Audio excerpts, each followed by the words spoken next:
Hello and welcome into In the Pocket, across the pond. I'm Lewis, joined as always by Alex and Alex. And this week, we're talking NFL trade deadline. You won't believe the moves that went down. We're also talking some of the best players of the week, some great catches in week 9, Garrett Wilson, Devonta Smith. We're also talking about that Saquon Barkley play. Yeah, you know the one. No, the other one. Yeah, that one. And we'll be bringing you our projection beaters, Fuggedaboutit, Sharples' game tiers, all the usual stuff that I'm sure you love. Enjoy.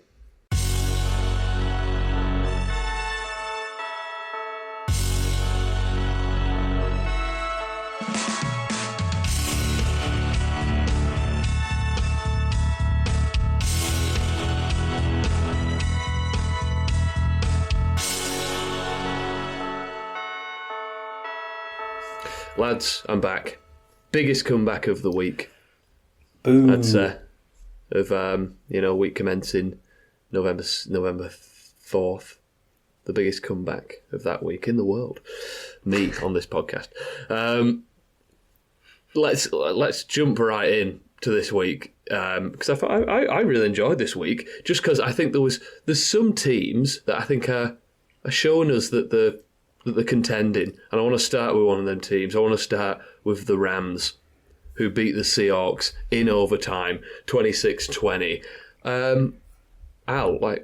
I think the Rams can probably make a little bit of a run here. 4-4, coming back to health. This team has had its hard run in terms of the team's health. And they're even Stevens. So what are we saying about the Rams?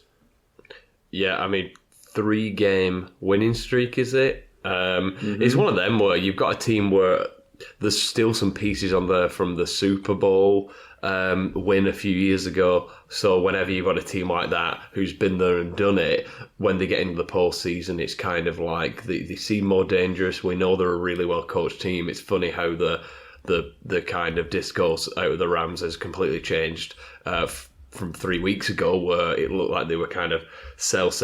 But as you're saying now, 4-4. Division's really close, but they've got a game on the Cardinals. I think the Cardinals are pretty good as well, but if I was to bank on one of those teams, it would be the Rams, and with the 49ers injuries, I'd probably bank on the Rams winning that division now. Yeah, the only thing I wouldn't bank on them doing, Lou, is getting past the Lions in the playoffs, but yeah. Yeah, that's it. But they do look good. On the other side of that, though, the Seahawks, Sharples, I think there are a couple of losses away from folding here, because if you look, they're in the middle of a divisional gauntlet. They've just lost to the Rams, and the Seahawks' next 2 games are the 49ers and the Cardinals when they come back off the bye week. They've got to win them. They have to win them, or that's over, isn't it? Yeah, no, it would be over, and I think if I could probably see them taking one of them. Probably the Cardinals. I think they beat the Cardinals, but it's harsh because they're obviously in a tough division, in a tough conference as well. Really, probably deserve to be a low end playoff team, but it's the way it falls. Unfortunately, obviously DK Metcalf's been a loss. I think he'll be back in the next week or so, which will help. But I just don't think they've got quite enough. They've got some nice pieces for fantasy, but I think when you look at the team as a whole, I think they're probably about where they should be, particularly in the NFC. Yeah, I think they're a bit skewed maybe for us, because they've got they're a good fantasy football team, aren't they? They do what you want them to do. When you have fantasy players, they throw the ball to the running backs, they score quite a lot, but obviously that doesn't equal good NFL team necessarily. And then staying in division, you alluded to them, Al, the Cardinals beat the Bears 9-29 Cardinals. That's the most points that the Bears have conceded all season. Cardinals, they're on a bit of a heater. They started 1-3 and now they've gone 4-1. In that stretch, they've beaten the Bears, the Chargers, the 49ers, all legit teams. They're leading the division now. Could they do something, the Cardinals? I mean, the win this week, I will say, is I think the Spurs are they're going the opposite direction pretty rapidly, to be honest with you. I think it was very much a comment on kind of how the Spurs are playing as much as how the Cardinals are playing at the minute. I mean, you probably want to see them build something. It's interesting, isn't it? It's like you've got those teams who you're thinking to yourself, build something. Say the Commanders are another one. Build something. You're kind of already overachieving maybe this year in how you're playing or what your record is at the minute. So build something this year. Kind of keep your draft picks and everything there, and see what you can do next year. But obviously, we saw the Commanders go out and make some moves. Not so much the Cardinals, but I mean, I don't think they can go all the way, but can they maybe kind of build something here? Definitely the connection between Murray and Harrison Jr. for fantasy absolutely needs to improve. I do think they've just played some poor teams recently. Chargers are legit, though. And I know the 49ers have had trouble, but they're still the 49ers. They were banged up, though, and the Bears were bad this week, and still the Chargers are another one of them where it's like first year in a new system. Yeah, it's looked like it's clicking recently, but they've played like three different types of football so far this season, so they're still trying to find their identity as well. Yeah, and I think it's easy in that division to be like, actually, the 49ers are coming back off bye this week with probably Christian McCaffrey back, so they're just going to storm it. Sharples, really quickly, this division, just give us bottom to top at the end of the season. What's it going to be? The NFC West. Oh, that's interesting. I think from bottom to top, it will be the Seahawks, the Cardinals, the Rams, and then the 49ers because McCaffrey's coming back. That's it. That's sort of the fallback, isn't it? It's like, it's probably still going to be the 49ers, though. But I think the Rams are interesting. Jumping over to the AFC, the Dolphins just barely lost 27-30 to the Bills. Bills are very sort of pragmatic this year. They've been winning in loads of different ways, which is sort of a bit annoying for fantasy football, because one week James Cook will get 30 points and the next week he'll get 9 or something like that, and you don't know what receiver to start or anything like that. But that's what good teams do. They find different ways to win. I think the Bills look decent, as they always do every year. They do look a little bit different this year, though. I don't know, is that just me, Sharples, about like the Bills? No, I think they are different. I mean, Stephon Diggs was a huge piece, and I know he was sort of being phased out by the end of it, but I do think Josh Allen is missing that number one guy, which is why they brought in Amari Cooper. Not that he's exactly set the world alight yet. But you're right, they are winning games, but I think it's like, we say that like the Chiefs like the winning games, but even though they're not playing brilliant, this is different for me, for the Bills. This feels like they're scraping through them, but I certainly I've been a lot higher on them in the past few years than I am now. I don't think they've got as much of an X factor as they used to have. I think the defense is starting to age out a little bit. Yeah. I think for me their time was probably two years ago. Yeah. And the other side of this game, the Dolphins. Curious one. I was saying this to you on Sunday. Al, I texted you when Red Zone was on, and I was just saying, like, Tua just doesn't look right. They've been able to move the ball, but not in the way that you'd really think. I mean, if you look at the stat lines, I'll just pull them up. The stat lines of the last 2 games for the Dolphins, sort of bizarrely. So this week, they scored 27 points. The week before, in the loss to the Cardinals, they scored 27 points. Both games were by 3 or less points. They had 227 passing yards against the Cardinals. They had 224 passing yards against the Bills. They had 250 rushing yards against the Cardinals. They had 249 rushing yards against the Bills. And I felt like I saw the same team in both games, in that they've got no deep ball. It's all checkdowns. Like 37% of completions that Tua has made in the past 2 games have gone to wide receivers. That's just 37%. A lot of checkdowns. Over the past 2 years, he's led the league in air yards per attempt the past couple of years. This now, since coming back, he's outside the top 15 in that category among all quarterbacks. Yeah, I don't know. When you take away the deep ball from that team, the game-breaking aspect just isn't there. So, Al, what are you saying about this Miami team? Is this just warming back up or what with Tua?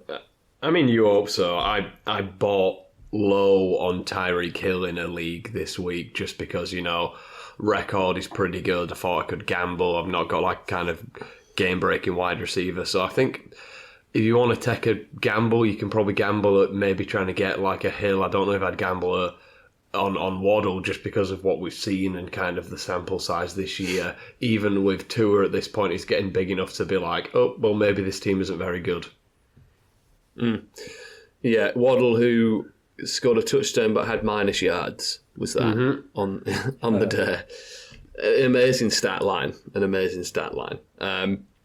Staying in the AFC, Bengals and Ravens both put up 41 points in victories against the Raiders and Broncos, respectively. Broncos aren't a bad team and have a decent defense, and the Ravens just completely wiped the floor with them.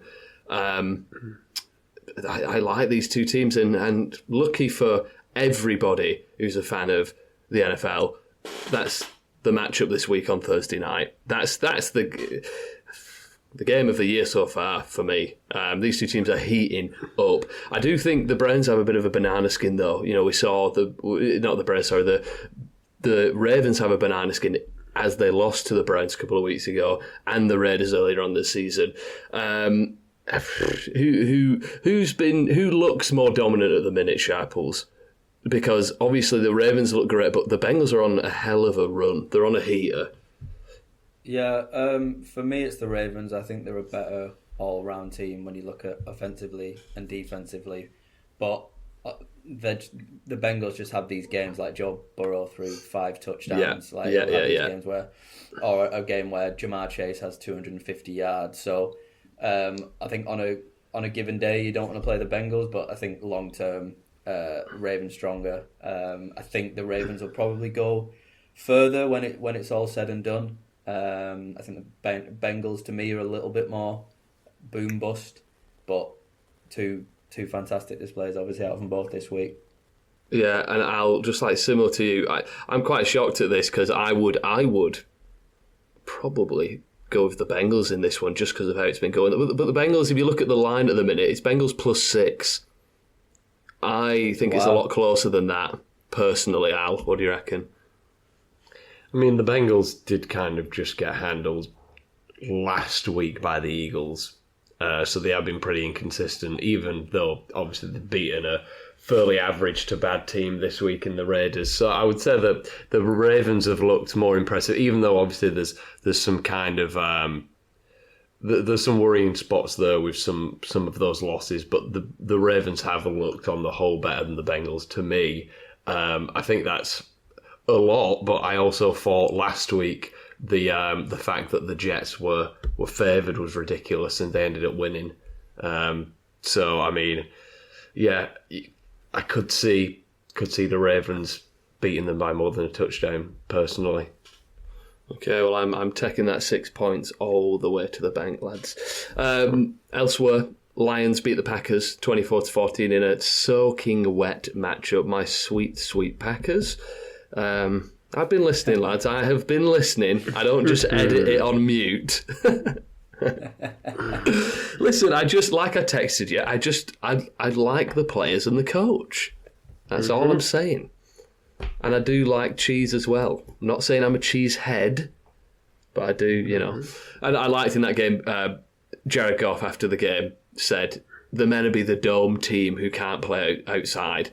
And obviously they beat the Packers in this matchup. That does help when the defense is so good and they're taking so much pressure off the offense, Yeah. But, yeah. Cowboys 21, 27 Falcons. It's over. Reset. We will not be talking about the Cowboys on this podcast for the rest of the season. Full stop. Is that okay, Sharples? No, I will be bringing them up at every opportunity. It's done though. It's over. We only talk about the interesting and important games on this, and the Cowboys won't be in any of those games the rest of the year. Do we not need to, dissect the team that's all in though, and just crumble into the dust? Like, do we not need to have a real deep dive on this? Al, what do you reckon? Well, I mean, what says all in more than trading for Jonathan Mingo? Yeah. This is awful. The Cowboys are bad. Wow.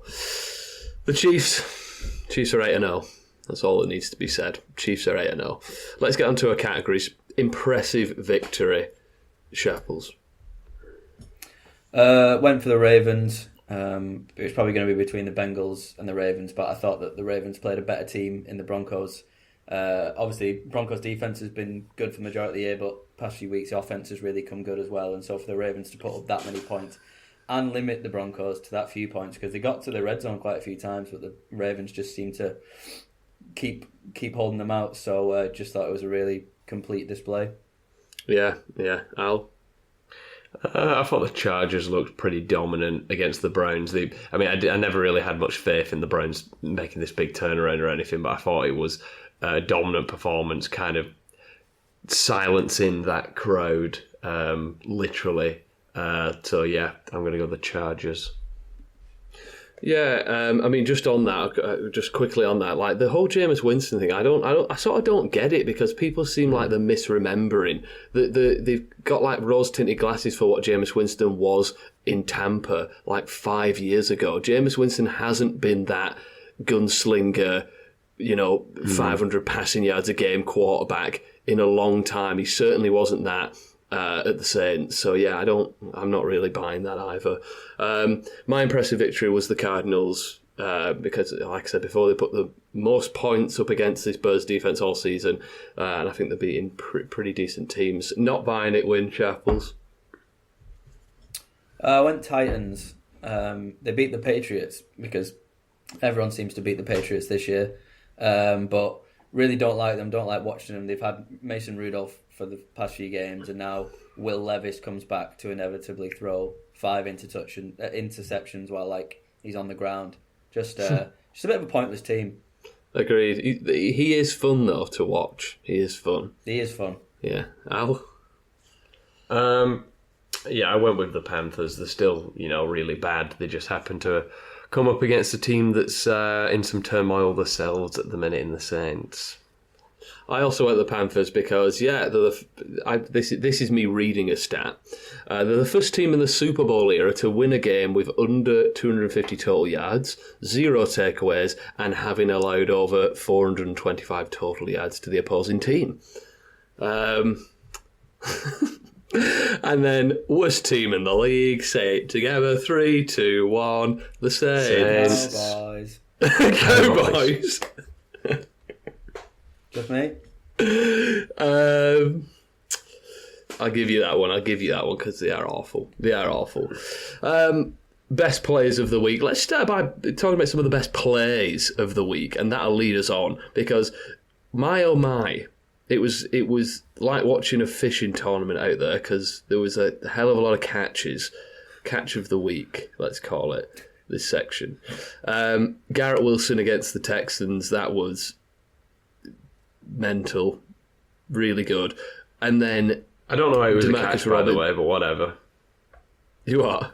I don't know how it was a catch, but whatever. I agree. I also felt like his shin was out, but DeMarcus Robinson, game winner. Sharples is smirking, by the way, about the Garrett Wilson.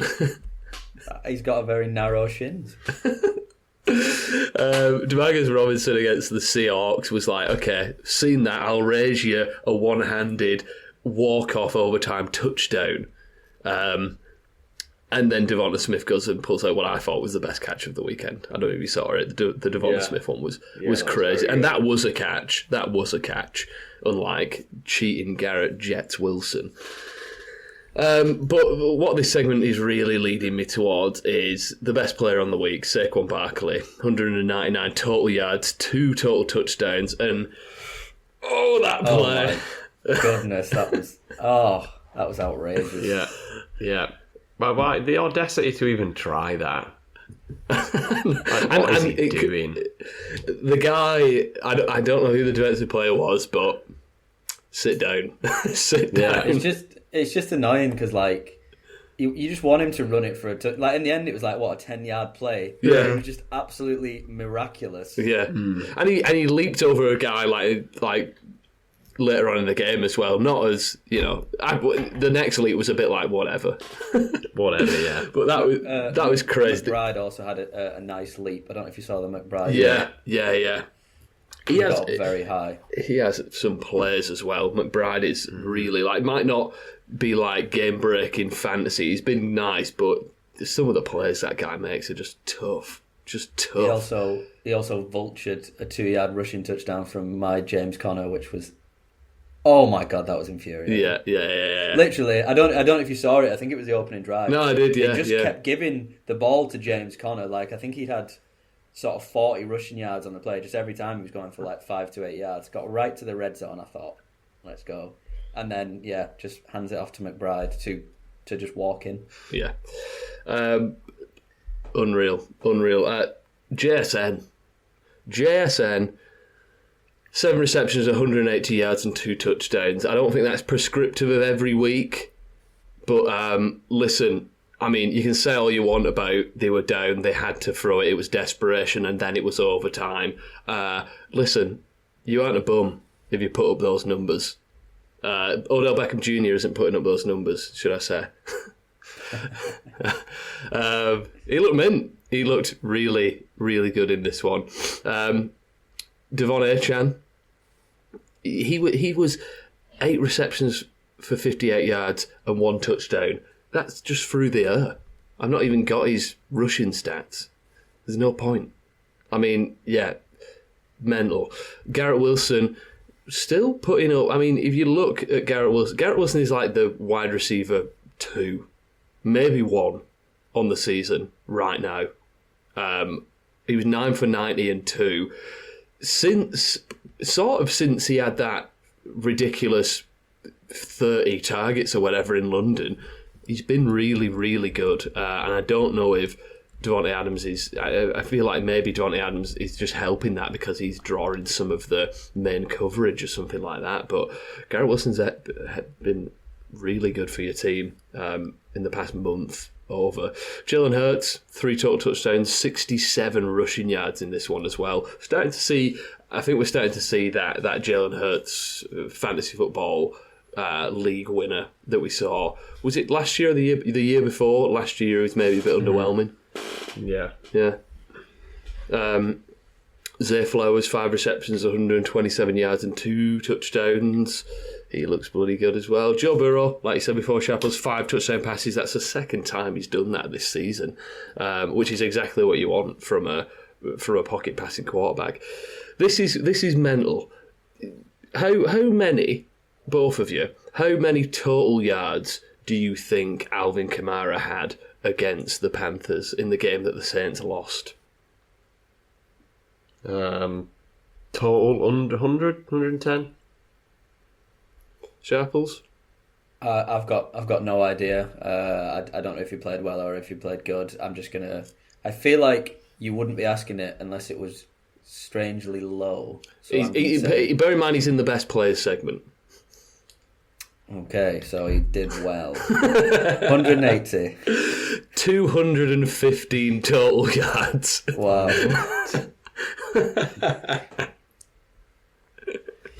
That sort of went under my radar. Yeah. Anyway.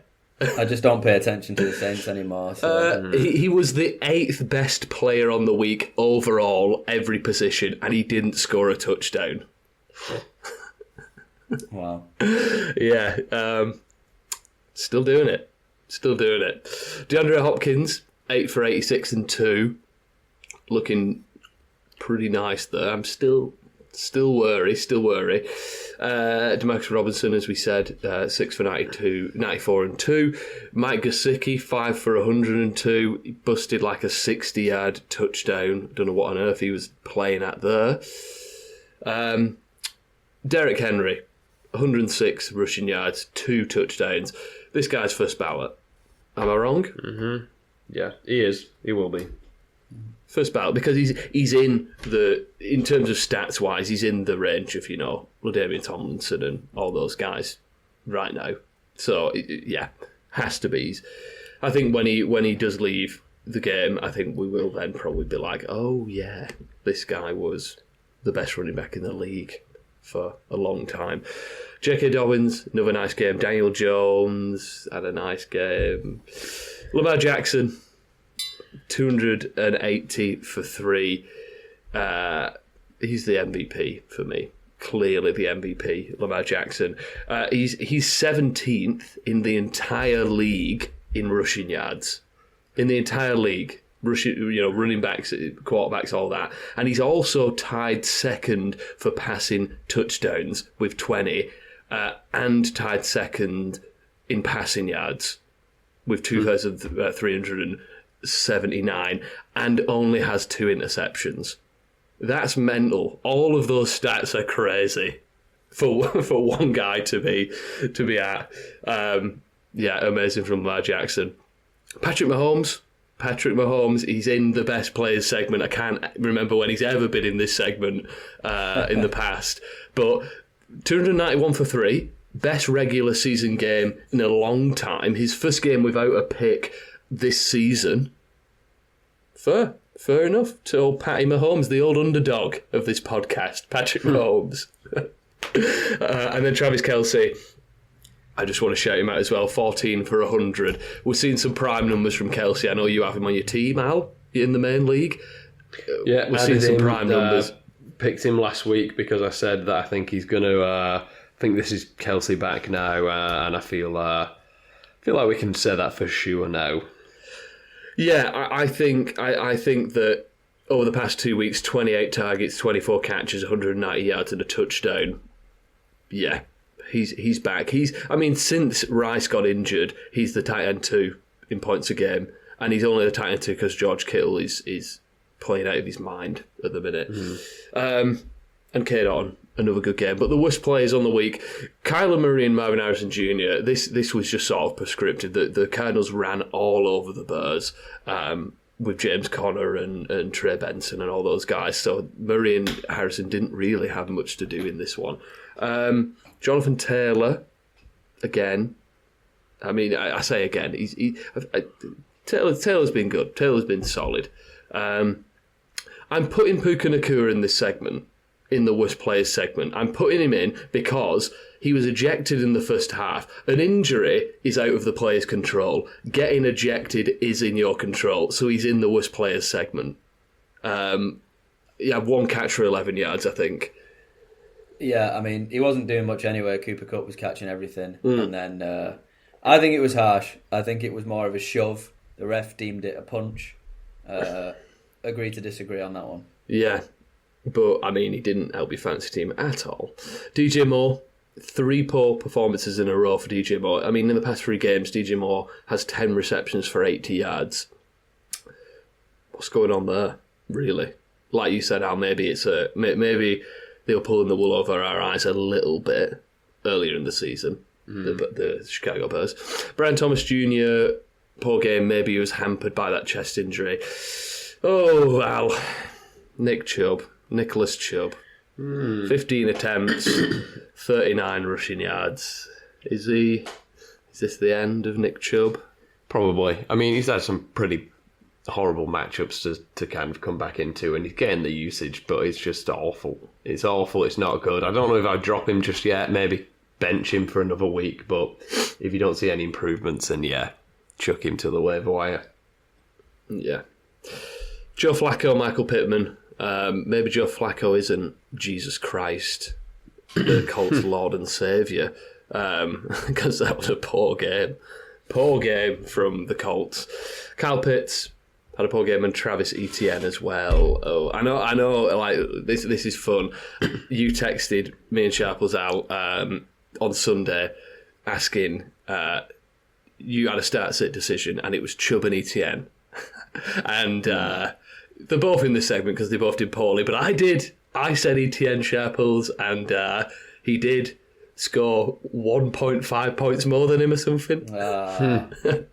Yeah, that's the state of my running backs in our main league at the minute. Yeah.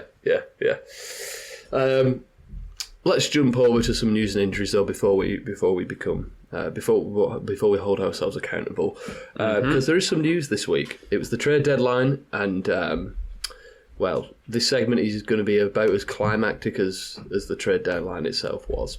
But the injuries first. AJ Brown left the Eagles game with at halftime with a knee injury. He's had tests, it's clean, so he's considered day-to-day. Hopefully he'll be able to play this week. CD Lamb exited briefly with a shoulder injury, considered week to week, though hopefully he can play through it.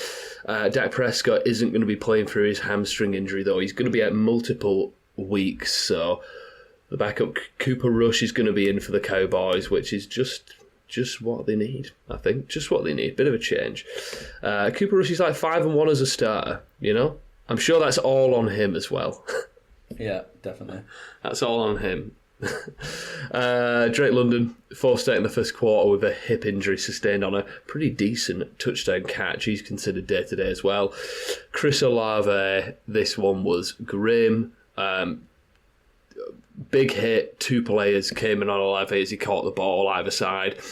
He was taken to hospital. It's a brutal-looking concussion. I mean, we talk about Tua's concussions. This is also the 5th recorded concussion for Chris Olave, the 4th while he's been an NFL player. I don't know, I've heard mumblings of him being put on IR or something like that. We'll see, but I don't think you're going to see Chris Olave for a little bit, really.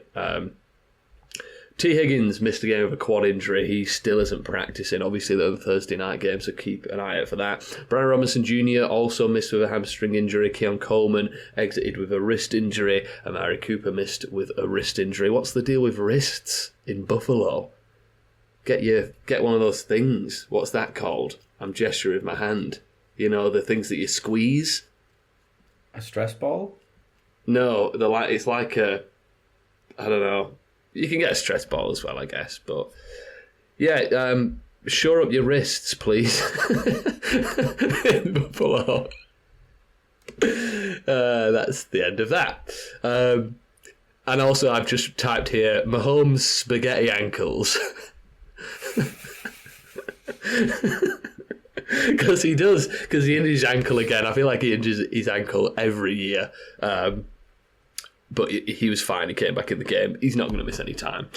To be fair, Lou, when you say spaghetti ankles, are we talking about cooked spaghetti or dry spaghetti? Because like cooked spaghetti will bend, but it won't break. Whereas dry spaghetti won't bend, but it will break. So what? Are Patrick Mahomes' pasta ankles cooked, or are they dry? No. I'm saying they are Are they al dente? They are cooked because. As you look, they do bend quite often, right. But they don't break because he rarely misses time with it. I mean, they won the Super Bowl, was it last year or the year before, when he had he had a really injured ankle. So, cooked spaghetti ankle Mahomes, new nickname.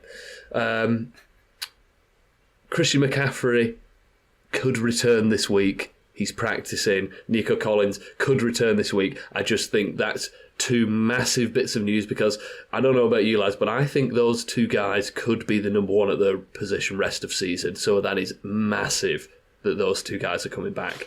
And huge because I have those 2 in a league that I'm in. And I'm very excited this week. News, Dennis Allen has been fired. The coach of the Saints, Dennis Allen. Do you remember week 3 when the Saints were Super Bowl contenders? Bizarre start to the season, and yeah, it'll be a mystery, I suppose. Yeah, I know. You could argue he shouldn't have got the job anyway, but yeah. Goodbye, Dennis Allen. The trade deadline was on Tuesday. I'm glad that we delayed the recording of the podcast for it so that we could urgently bring you the news that the Steelers traded for Mike Williams, that the Bengals traded for Khalil Herbert, and that the Cowboys traded for Jonathan Mingo. Super buzzing that we delayed the podcast a day to bring you that news. Legitimately though, is there anything interesting there? Is Khalil Herbert to the Bengals interesting because of that running back room, or no? What? I mean, no. Zach I'm Moss no. is out rest of season, but Chase Brown's established himself as the running back one for that team, annoyingly, as I was behind Moss all year. Yeah. No, I mean he might get a few red zone touchdowns or something, but I think Chase Brown's number one there. I agree. And Mike Williams, maybe he catches a few Russell Wilson moon balls. No. Like I said, this segment is about as climactic as the trade deadline itself. There was some pretty cool trades on the defensive side, though. The Lions traded for Zadarius Smith. The Commanders got Marshawn Lattimore. Steelers got Preston Smith, and the Ravens got Tre'Davious White. So that shows you where those teams think they're at. They're obviously making a bit of a push there. But let's be accountable, Al. Yeah, I mean, bit of a low-key / disappointing week all around, I would say. Lou, you had Sam Darnold at your quarterback, 19 points, so he pretty much hit his projection. Brian Robinson Jr. didn't play. Void. Yeah, void. DNP. I mean, if you're watching the build-up, they were warming up, and then all of a sudden you see Brian Robinson Jr. kind of stood looking a bit disappointed with his hood up, talking to the coach, and you're like, that's not a good sign an hour before kickoff. Well, he said, but the expectation was that he was going to play. So I know, but then I don't know, something must have happened. Josh Downs, 12 points, which in that game was actually not a bad game, and Laporta was a miss at your tight end. I had Cousins, who had a better real-life game than fantasy game. He only scored the 17 points for fantasy, but it wasn't a miss, so that's okay. Jubert Hubbard at my running back was a nice hit. He looks good at the minute, 21 points. DJ Moore, as we mentioned before, 7.3 points. Not good in Philadelphia, this offense at the moment. And I had Travis Kelce, 22 points. He'll be a forget about it, I'm sure, from now on. Sharples, you had Stafford at the quarterback position, 17 points as well. Rashad White got you 12 points. Michael Pittman, very worrying season so far, very worrying stretch that he's on single digits for a few weeks in a row now. He only got 2.4 fantasy points, which is a big miss. With Flacco as well, yeah. But Taysom Hill came through, 16 points. Of course he did. Nice, you look proud of yourself there, Sharples. Oh, me and Taysom, we go way back, and it's not had a good year. It's not like last year when I was picking him and he was getting 20 points every week for fun. It's been hard. He's been injured. But I just thought, the Carolina Panthers are just terrible. Like, he will get opportunities, and God, he's got a great smile, just a lovely face. And I just thought, yeah, it's your week. Yeah. Well, let's look ahead though, guys, to week 10.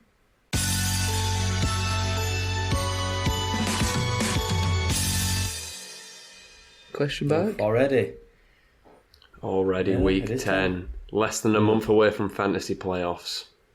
Oh, don't say that, Al. Is it actually? It will be if we're in week 10. Fantasy playoffs will probably normally start around week 13, 14. Probably week 14, I would say.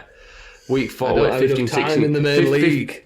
15, 16, 17. Yeah, maybe you've actually got about 5 weeks. That's enough time. That's but all yeah, I need. We'll start off as we always do, shall we? Yeah, let's do it. Forget about it. It's with the forget about it section of the podcast. Players that are locked into your lineup, no matter what, don't think about it. Just start them, and they will. They'll come through for you. So at the quarterback position, Lamar Jackson, Jaden Daniels, Jalen Hurts, and Josh Allen. Forget about it. Running backs, Bijan Robinson, Alvin Kamara, Saquon Barkley, Devon Achane, Christian McCaffrey if he plays, of course, Joe Mixon, Derrick Henry. Forget about it. Wide receiver position, Justin Jefferson, Jamar Chase, Malik Neighbors, Garrett Wilson, Amon-Ra St. Brown. Forget about it. Tight end, Kittle Kelsey, still at it. The good old days. Not Hill. Forget about it. Lovely. Browns, Packers, Raiders, Seahawks on bye this week. There's a few bye-apocalypse coming up, lads. Serious bye-apocalypse coming up. I think week 12, 13 maybe. Going to be spicy. Let's traditional. Let's keep it traditional and start with the quarterback position. Al. I feel very, very good about my picks this week, Lou. I'm just saying. I think there could be 4 hits here. The analysis came pretty naturally. Didn't need to look up many stats. They just seem pretty. I'm happy with them. So with your picks, I assume you never looked at stats. So. Yeah. Very good. It just puts me off. I'm going to go at the quarterback position. Jared Goff predicted just the 14 at Houston. Now, I think this projection is super low for a guy who's currently in the MVP conversation. Obviously, Goff is not always been amazing for fantasy. You know, that real life play hasn't necessarily translated, but this week he's playing a Houston team who are really on the ropes at the minute. But they don't allow any points really to fantasy running backs. Houston don't. So I think that should mean Goff needs to get his receivers involved, see another multi-touchdown performance that should push him way above that 14-point projection. Nice, Al, nice. I do think Jared Goff is playing excellent football, but the only way Jared Goff right now would be in the MVP conversation is if he was talking to his friend and they were both talking about how Lamar Jackson is the MVP. Sharples? Contrary to Al, I feel horrible about all of my picks. Worst one being this one. I'm going for Daniel Jones. Oh, I like this though, Sharples. Can I just say, Sharples, I pivoted off Dan Jones. Is he Dan now? Dan. He's not got the beard though. I think he's going to play like. I think for Sharples' sake, he's going to play like Dan this weekend. Daniel Jones, 17.1 points. Had a good week last week. Fine, who cares? Because he could just easily score 0 points. But the reason I picked him is not because of him. It's because he's playing the Carolina Panthers, who are abysmal, giving up the most points to fantasy quarterbacks. I'm fairly certain if I checked, they'd be giving up the most points to fantasy wide receivers, tight ends, and running backs as well. They are awful. You can get at them however you want. Daniel Jones has got a nice set of legs on him. I think he'll run. I think he'll throw. Might not even get a passing touchdown. We know how hard they are for him to get, but I think even without that, the Panthers are awful. I think he'll be able to do enough. 17.1, high projection considering that he's terrible. But yeah, let's go. Nice. And lads, just for the record, I feel just fine about my picks this week. I've gone for Matt Stafford, projected 14.2. Who knew having your two best receivers back might be the key to you returning to form. I feel like that's what we've seen from Stafford since Kupman and Nakua have been back-ish. Because obviously Nakua was a stupid idiot and got ejected. But in the past 2 games, Stafford, he's thrown double the amount of touchdowns that he had done in the previous 6 games combined. And he's gone over 275 yards in both contests and had his best 2 fantasy finishes of the year so far. As we spoke about at the top of the episode, I think the Rams' arrow is pointing way up, and I think there's only better days ahead for this offense. This week, they're against Miami, who really relied on slowing the game down and leaning on the defence when Tua was out, but that sort of skewed the defensive numbers over the past 2 weeks since they've started opening the games up, getting into higher scoring matchups.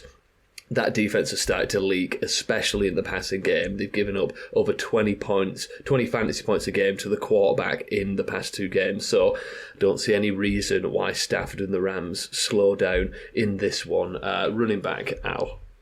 I'm going Tyrone Tracy, Giants running back. Projected 15 at Carolina, very similar reasons to what Sharples said. The Panthers are awful. They're allowing almost 30 points a game to opposing fantasy running backs. Tracy's the leader in this backfield.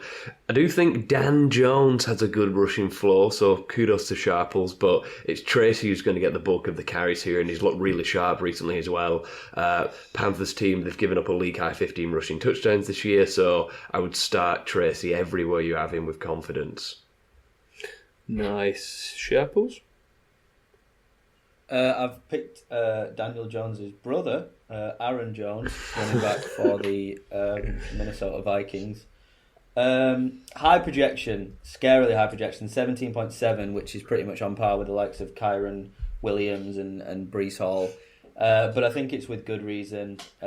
Jaguars given up the third most points to fantasy running backs, mainly because their offense is that bad that if you can get up a couple of touchdowns on them, you're probably just going to keep running the ball.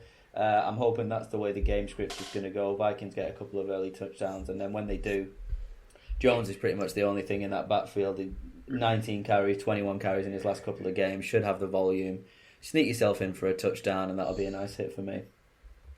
Nice. I'm reluctantly, must be said, going for Kareem Hunt. Projected 14.1 points. I mean, since coming back to the Chiefs, he's completely and utterly dominated the usage in the backfield. Sort of like feels like even more than Pacheco had been, weirdly. I mean, he's seeing over 22 rushing attempts a game. And that usage, I mean, it's translated into fantasy success as well. He's averaging almost 17 PPR points per game. I mean, can't argue with the results at this point. He's sort of a must-start if you've got him on your team. And this week he faces an initially scary-looking Denver defense, but on closer inspection, they've actually been very beatable on the ground. They've given up over 27 points to the position over the past month, points per game, that is. So I feel like Hunt, again, he's going to ground and pound his way to a top fantasy finish. He's going to keep that ball rolling. Wide receiver, Al. I'm going to go Darnell Mooney, projected 14.4 at New Orleans. Another great matchup here that I'm choosing. You know, the Saints are awful. They're giving up a lot of points to fantasy wide receivers. And that was before they just traded Marshawn Lattimore. So Mooney's been great this year as well. Wide receiver 12, outscored his Falcons teammate Drake London in the past 2 weeks. And London could miss this week. He's day-to-day with that rib injury. So Mooney will be a smash play if London misses, but a good play regardless, I would say. Nice. Sharples. I'm going for Tyreek Hill. Projected 15.7. Yeah. Lou, you did scare me before with your pessimism and general raining on my parade. But I think it is more of a warming up. That's how I'm viewing it. I drafted Tyreek Hill, so I need to think this to keep my sanity. I think the first couple of games or two are back, been building up, and you know, I would have to think that they're gonna at some point get back to that team last year that was first in yards per game and first in points, something ridiculous. Like they were an absolute juggernaut last year. Yes, Devon Achane is fantastic, gets a lot of work, but you don't have Tyreek Hill on that team and not use him. So now that Tua's back, hopefully got his sea legs again. Going up against the Rams team, back end defense like not great. I think it'll be a bit of a shootout. They've both got a lot of offensive weapons, so high scoring game. I mean, it's one of those. It's Tyreek Hill. You know, he should be a forget about it. He should be getting 25 points every week. So 15.7. If this is the start of his turnaround, then yeah, I'm all for it. I mean, don't get me wrong, I want it to be, because Tyreek Hill's a mint player, but interesting. I'm going to go Zay Flowers, projected 14.9. I mean, he can be a scary player, because again, he's been pretty boom bust, not as much as last year, but and the ceiling is certainly higher this year. But I feel like some of that's to do with the game script. You know, when the Ravens are in a matchup where they can run the ball, they're going to run the ball. But I mean, other times he's just sort of been inexplicably absent, like against Tampa a couple of weeks back. But when he's hit pretty hard this year. I mean, over the last 4 weeks, he's been the wide receiver 2, averaging over 18 points a game. He's led the league in receiving yards over that span. He's been posting elite numbers in like advanced metrics, yards per route run. He's in that time he's had 26.2% targets per route run, meaning like he's been targeted on over 1 in 4 of his routes when he's been running them. And that's including the dud against Tampa. So, I mean, he's been the complete dude for this passing game. I don't really think Deontay Johnson dethrones him or hinders that too much. And he's in the right matchup this week. Flowers, he can be an absolute game breaker. He's against the Bengals, as we were discussing before, divisional matchup, hotly contested. When the two teams played last time, Flowers went 7 for 111 yards, so I expect him to be utilised even more in this one, not only because he's on a red-hot run, but the Bengals are looking better than they were last time as well. So, yeah, shaped to be one hell of a matchup. Flowers should go off. Let's round it out with tight end, Al. I'm going to go Mike Gesicki, projected 8.4 at Baltimore, other side of the ball in that game, Lou.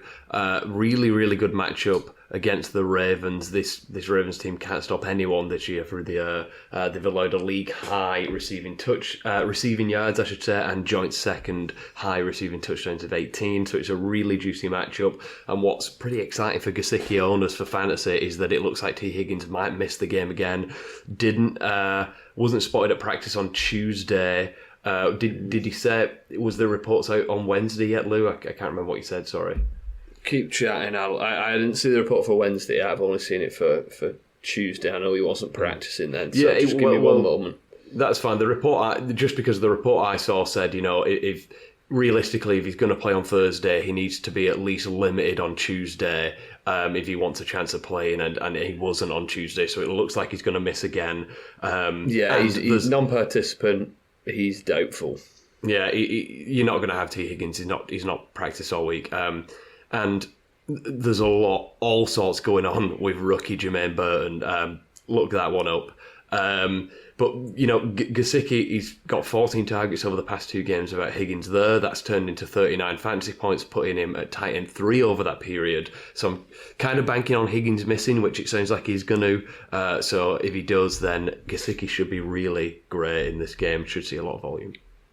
Nice. Sharples? Sorry, Al, just before I do, what did you say Gesicki's projection was? 8.2.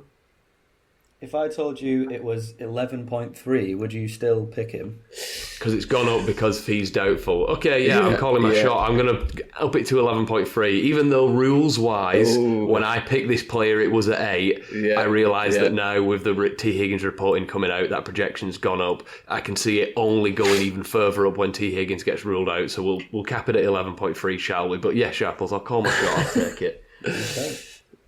Okay. Real stickler when it comes to the tight end section, Sharples. Like for the section that we all sort of gloss over a bit, you do really have your fun with this segment. I've got the numbers in front of me, and I looked at Gesicki's name when we were picking. I thought, God, 11, that's high. Yeah. Give us yours, Sharps. Yeah, I've gone for Tyreek Hill's brother, Taysom. I've gone for a man who's got a lower projection than Taysom. This is the thing about Taysom. You can't get too friendly with him. You pick him, you get a hit, you have to move on. You can't double dip. Keep riding that well. You can't double dip, exactly, although I do in salsa. I've picked Mark Andrews, who is projected 7.7 points compared to Taysom's 8.6. Listen, obviously Andrews has been risky. He's been risky this year, particularly at the start, but I feel like he's getting that baseline back a little bit. He was bad last week against Denver, but before that against Cleveland, 14.6. Before that, Tampa Bay, 20 points. To me, the trend with the Ravens is when they play against a good offense, they throw the ball more, and so I think they're gonna do that against Cincinnati. I think 7.7. Considering that is a low projection, he could very easily get himself 2 touchdowns, even if the numbers aren't gaudy. So I'm going back. When I picked him last, he was a hit. That was in the Tampa Bay game. So going back to my sweet Mark Andrews, who I still hold a candle for, despite the fact he's not on any of my teams this year. Nice. I'm going to go Hunter Henry, projected 10.6. been solidly involved, especially over the last month, averaging over 5 catches and 58 yards in that span. Seems to have really solidified a role in this offense as probably the most reliable passing option, receiving option, I should say. And this week against the Birds, who have been very generous to tight ends, giving up almost 19 points a game to the position over the past month. Sharples, game tiers, bring them. Yeah, I've got 3 in the great. 2 absolute certainties. 1 that I'm pulling for. Might depend if a certain superstar running back is back. But Ravens, Bengals, Texans, Lions, and Buccaneers, 49ers. I thought you said Zach Moss was ruled out. Damn. Into the good. 1, it might be debatable, but I thought it's an in-division rivalry. They used to be a good team. I've got Cowboys, Eagles, Rams, Dolphins, Chiefs, Broncos. Okay. Yeah. Into the meh. This is the chunkiest section. Colts, Bills, Commanders, Steelers, Jags, Vikings, Falcons, Saints, Cardinals, Jets. I think I do like Commanders, Steelers. Same. Yeah. I am notoriously down on the Steelers, to be fair, so You are. that might be why that's there. In the bad, don't think there can be too many debates about this mucky bunch. Panthers, Giants, Ugh. Bears, Patriots, Ugh. Chargers, Titans. Yeah. Yeah. That's Agreed. the. I mean, I don't know what those beautiful, excellent German fans did to deserve the Panthers versus the Giants in Germany on Sunday. I mean, I'm currently watching a documentary on World War II, so I can think of a few things. Okay.